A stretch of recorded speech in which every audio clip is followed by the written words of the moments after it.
बोल लक्ष्मी नारायण भगवान की जय।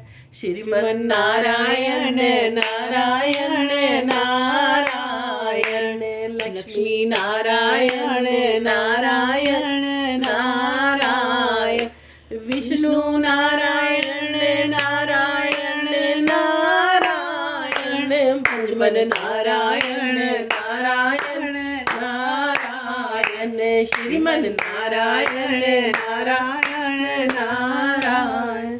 बोल लक्ष्मी नारायण भगवान की जय। कार्तिक महात्म की जय। कार्तिक का 15वां अध्याय। राजा पृथु कहने लगे कि हे नारद जी, भक्त वत्सल भगवान की पूजा का इतिहास सुनाइए। तब नारद जी बोले कि हे राजन, एक पुरातन इतिहास कहता हूँ, सो सुनो। पहले चौल नाम का एक राजा कांतिपुर में राज्य करता था। उसके राज्य में सारी प्रजा अत्यंत सुखी थी।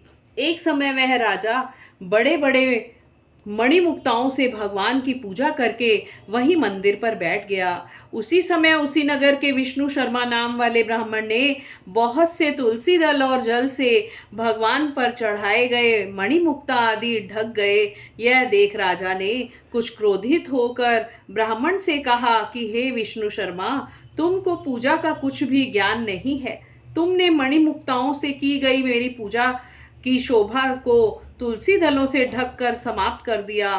तब विष्णु शर्मा कहने लगा कि हे राजन, तुम अभिमान से युक्त हो, इसी कारण भगवान की पूजा को नहीं जानते। ब्राह्मण के वचन सुनकर राजा बड़े गर्व से कहने लगा, हे ब्राह्मण, मैं सबके सामने कहता हूँ कि देखें, भगवान की भक्ति करके तुम पहले स्वर्ग में जाते हो या मैं जाता हूँ। इतना कहकर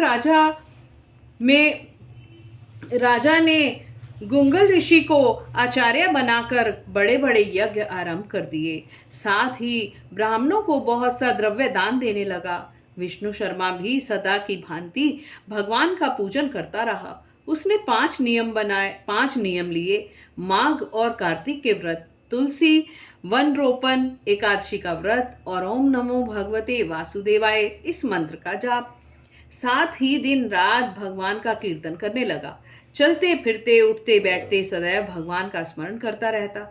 एक समय भोजन करता। एक दिन विष्णु शर्मा ने रसोई बनाई तो कोई पाक उठाकर ले गया। उसने फिर रसोई नहीं बनाई कि सायंकाल का व्रत भंग न हो जाए, और भूखा ही सो रहा।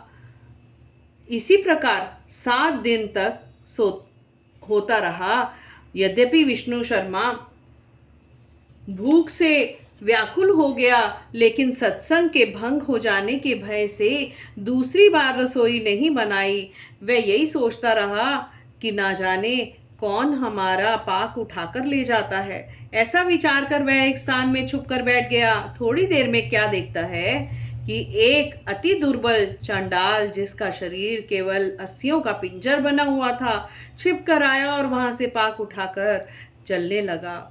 उसको देखकर विष्णु शर्मा के मन में दया उत्पन्न हुई और कहने लगा कि भैया, रूखा भोजन मत ले जाओ, मेरे पास थोड़ा सा घी है, वो भी लेते जाओ। ब्राह्मण के ये वचन सुनकर डरा हुआ वह चंडाल भागता हुआ ठोकर खाकर गिर गया। तभी विष्णु शर्मा भी उसके समीप पहुंच गया और एक वस्त्र लेकर उस पर हवा करने लगा। थोड़ी देर बाद ब्राह्मण क्या देखता है कि उस चांडाल की जगह शंख, चक्र, गदा, पद्य और वनमालाधारी किए भगवान विष्णु वहां पर लेटे हुए हैं। उसी समय ब्राह्मण ने भगवान के चरणों में गिरकर नमस्कार किया। तभी इंद्र आदि देवता भी वहां पहुंच गए। ऋषि लोग वेद मंत्रों से उनका पूजन करने लगे। तब भगवान ने स्नेह पूर्वक उस ब्राह्मण का आलिंगन किया और उसको सारूप्य मुक्ति प्रदान की। इसके पश्चात अपने साथ विमान में बैकुंठ को ले गए। यह चरित्र देखकर चोल राजा अत्यंत दुखी हुआ और उसने आचार्य गुंगल ऋषि को बुलाकर कहा कि ये सब क्या हो रहा है, जिसके द्वेष के कारण हमने यह यज्ञ आदि, वह तो बैकुंठ को जा रहा है, क्या हमारे यज्ञ दान आदि सब निष्फल गए?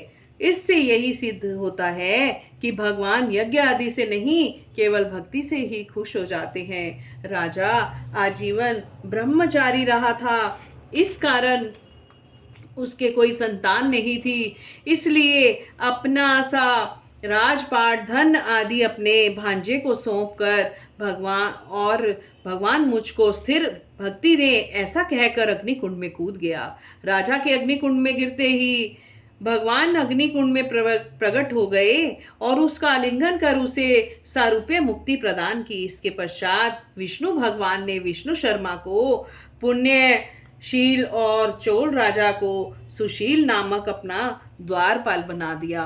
बोल लक्ष्मी नारायण भगवान की जय।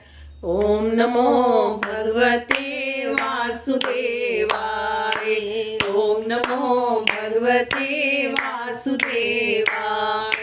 ओम नमो भगवते वासुदेवाय। ओम नमो भगवते वासुदेवाय। ओम नमो भगवते वासुदेवाय। बोल लक्ष्मी नारायण भगवान की जय।